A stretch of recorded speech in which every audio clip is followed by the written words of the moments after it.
టీవీ2 భక్తి ప్రేక్షకులకు స్వాగతం. మనం విగ్రహారాధనతో పాటు రావి చెట్టును కూడా పూజిస్తుంటాం. రావి చెట్టును ఎందుకు పూజిస్తారు? ఈరోజు పద్మజ గారిని అడిగి తెలుసుకుందాం. నమస్కారం మేడం. నమస్తే అండి. భగవంతుడు అంటే భగవంతుడికి చాలా స్వరూపాలు ఉంటాయండి. ఆ భగవంతుడికి స్వరూపాల్లో మనకు కళ్ళకు కనిపించే స్వరూపం ఏంటి భగవంతుడు అంటే ప్రకృతి. ఎందుకంటే చరాచరమైన ప్రకృతిలో చలనం ప్రాణం ఉన్న ప్రకృతి అంతా భగవత్ స్వరూపం. ఆ భగవత్ స్వరూపం ప్రకృతిని కూడా మనం భగవంతుడిగా భావిస్తాం కాబట్టి రకరకాల చెట్లని మొక్కలని అన్నిటినీ పూజ చేయటం అనేది, పశువులని పాముల్ని అన్నిటినీ పూజ చేయటం అన్నది మన ఆర్ష సంప్రదాయం.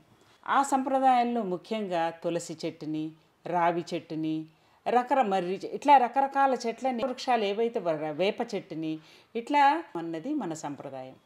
అందులో ముఖ్యంగా రావి చెట్టుకు చాలా ప్రథమ స్థానం ఇస్తామండి. ఎందుకంటే భగవంతుడే స్వయంగా చెప్పారు, వృక్షాల్లో అశ్వత్థ వృక్షాన్ని నేను అని. అశ్వత్థ వృక్షం అంటే రావి చెట్టు, రావి చెట్టును నేను అని.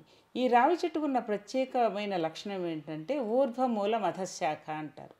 అంటే మూలము పైకి శాఖలు కిందికి ఉంటాయట రావి చెట్టుకి.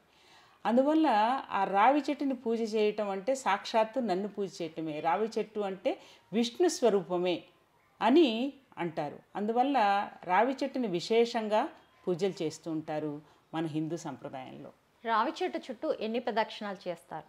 రావి చెట్టు చుట్టూ సహజంగా ప్రదక్షిణాలు మనం ఏదో కోరుకొని విష్ణు స్వరూపంగా భావించి దాదాపు ఆ విష్ణుమూర్తికి ప్రదక్షిణ చేసినట్టుగా భావించి ప్రదక్షిణాలు చేస్తారు. కొంతమంది 11 ప్రదక్షిణాలు చేస్తారు, కొంతమంది 21 ప్రదక్షిణాలు చేస్తారు.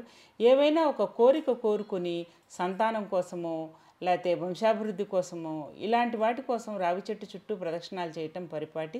ఆ రావి చెట్టుకు కూడా ఉయ్యాలలు కట్టి వాటి చుట్టూ ప్రదక్షిణాలు చేయటం పరిపాటి. కాబట్టి ఎన్ని ప్రదక్షిణాలు చేసినా మన కోరిక సిద్ధి కోసమే చేస్తూ ఉంటారు.